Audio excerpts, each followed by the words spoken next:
These journals contain stunning images of the construction of the Titanic and its near-identical twin, the Olympic.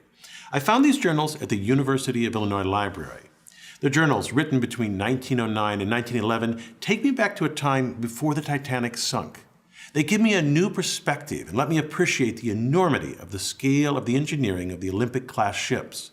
So, let me share with you some fascinating details about the Titanic and its twins, the Olympic and Britannic. The story starts here in the Harland and Wolff shipyard in Belfast, Ireland.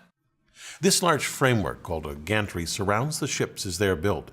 It supports the overhead cranes and scaffolding used by workers as they construct the Olympic and the Titanic. Notice that just beyond the far end of the gantry lies the Belfast harbor. Workers will build the Olympic here on the right, and then 9 months later, before the Olympic is finished, they will start on the left the Titanic. When completed, the Olympic stern or rear end of the ship will point toward the harbor. The ship's construction starts with its keel, seen here as a long, dark shape. The keel is the backbone of the ship and gives the ship rigidity. If we look at the keel from the land side, we see the keel blocks that support it. These wooden blocks, typically pine, separate the ship from the slip, the concrete floor of the gantry. Each keel block stands about 5 feet high, so this creates a space under the ship for workers to construct the ship. Workers build the ship outward from the keel. Here they construct the Olympic's double bottom. In pink, we see the framework that separates and supports the two bottoms of the ship. The second bottom is shown in orange. It's made of steel plates and is sometimes called the tank top because the double bottom contains 44 watertight tanks. Most of the tanks carried seawater used as ballast to balance and add weight to the ship, but some carried fresh water. In total, the double bottom carried over 5,000 tons of water, or about 1.5 million gallons. Once they finish the double bottom, workers erect the framing for the hull. From this view, we see the framing for the stern of the ship. It's what a worker would see standing on the tank top from the fore and looking toward the aft of the ship. That's where the harbor is. Looking closer, we see the rib-like structure on the start of the transverse frame of the ship. Workers rivet to this frame the hull, which will form the skin. So far, we've watched the Olympic's construction. In the gantry, that ship sits here in the background. In the foreground lies the keel of its twin, the Titanic. Its construction began 9 months after the Olympic. We see here, attached to the keel, the framework of the Titanic's double bottom. Notice this large claw-like mechanism lying on the ground, and these three hung from the cranes. These are hydraulic riveters, which workers used to install most of the 3 million rivets on the Titanic. Here we see the almost complete hulls of both the Olympic and Titanic. Work inside the Olympic progresses rapidly. The staterooms are being erected and plumbing is being fitted throughout the ship. To prepare for the Olympic's launch, workers paint the ship a light gray so it will stand out in black and white photographs, although they repainted the ship black soon after its launch so that it matched previous White Star liners. To ease the slide into the water, the slip was greased with 23 tons of tallow, oil, and soap. And then the order to release the ship was given, the hydraulic triggers were released, and the ship slid into the harbor, reaching a speed of 12.5 knots. Notice that the ship is launched backwards. There are many reasons for this, but among them is at the stern. The rear is wider than the bow, so it is more buoyant. In a mere 62 seconds after launch, the Olympic was afloat. The moment the ship hit the water is its official launch date, although it was mostly empty. Here it weighs only about 27,000 tons and so rides high in the water. The draft, the vertical distance between the bottom of the ship and the surface of the water, is only 18 feet. After it is completely fitted, it will weigh nearly twice that, 52,000 tons. With that additional weight, the Olympic will drop until the water reaches the border painted on the hull, a draft of about 34 feet.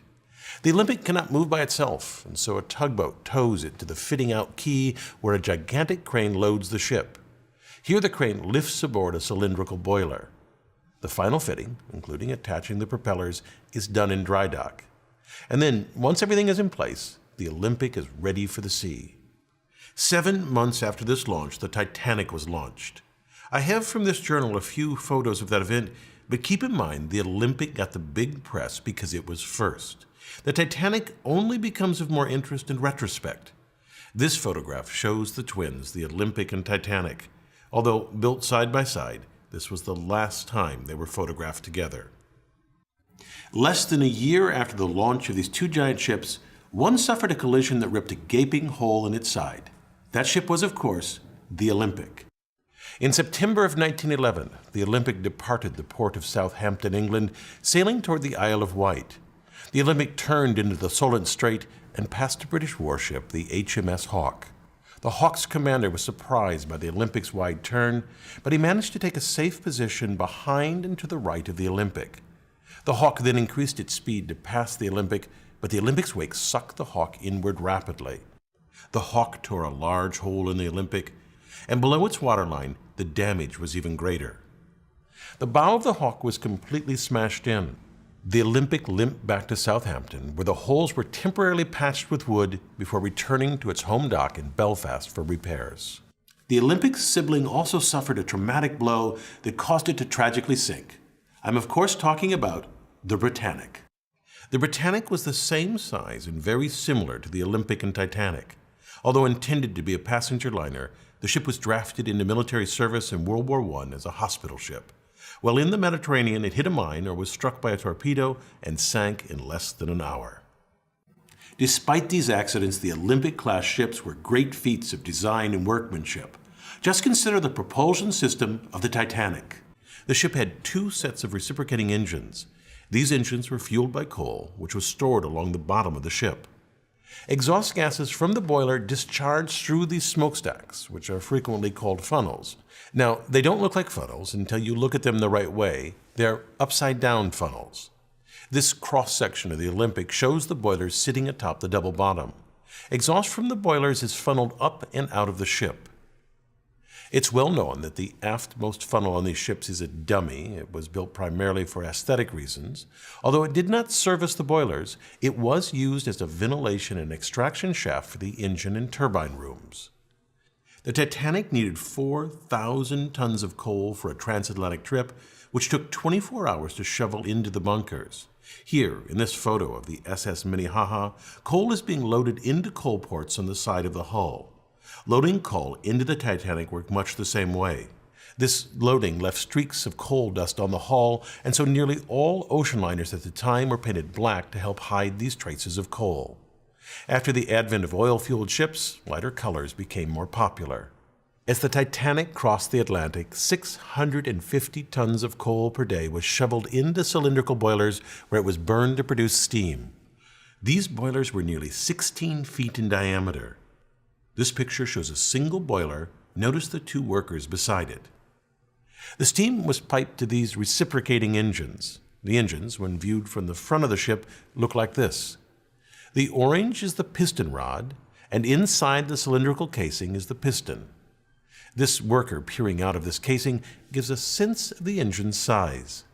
Excess steam from these engines was used to drive a turbine engine. This shows the turbine under construction and without its outer casing. Note the workers at the top. This is huge. If you look closely, you can see that the turbine is made of hundreds of individual blades. A shaft transfers power from the engines to the propellers. The ones on the left and the right were powered by the reciprocating engines, and each propeller weighed 38 tons, while the central propeller was powered by the turbine engine. It was cast as a single piece of manganese bronze and weighed 22 tons. The outer propellers were used for tight navigation of harbors, while the central propeller was used only in open seas. Also, unlike the others, the central propeller could not be driven in reverse, only forward. Even with this powerful propulsion system, the Olympic-class ships were not the fastest at the time, which was intentional. The White Star Line decided to focus on comfort and luxury over speed. It's clear that the lavishly decorated rooms on the Olympic and Titanic certainly made the passage more enjoyable, but there were some hidden design choices that made these ships the pinnacle of comfort for all classes of service. The ships were steered using these helical gears. Each ship had two sets of both the spur gears and the beveled gears.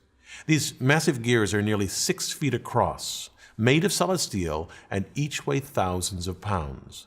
Notice the herringbone pattern on the teeth. This pattern allowed a tight engagement of the teeth and resulted in reduced vibration transmitted to the rest of the ship. Altogether, the gearing on the Titanic weighed about 7.5 tons. This very large structural piece is called the boss arms. These arms held the shafts of the outer propellers in place, and because of their size and strength, they reinforce the hull, which reduces panting. Panting occurs when variations in water pressure, say the crest versus the trough of the wave, flex the hull inward and outward. Less flexing results in less vibration felt by the passengers. These boss arms, also called shaft brackets, were fitted 20 feet apart at the very aft of the ship. While the Titanic and Britannic both had tragically short careers, the Olympic triumphed. In its lifetime, it made over 500 transatlantic journeys, carrying over 400,000 passengers and sailing 1.5 million miles. It even spent 4 years as a U.S.-Canadian troop transport during World War I, earning the nickname Old Reliable.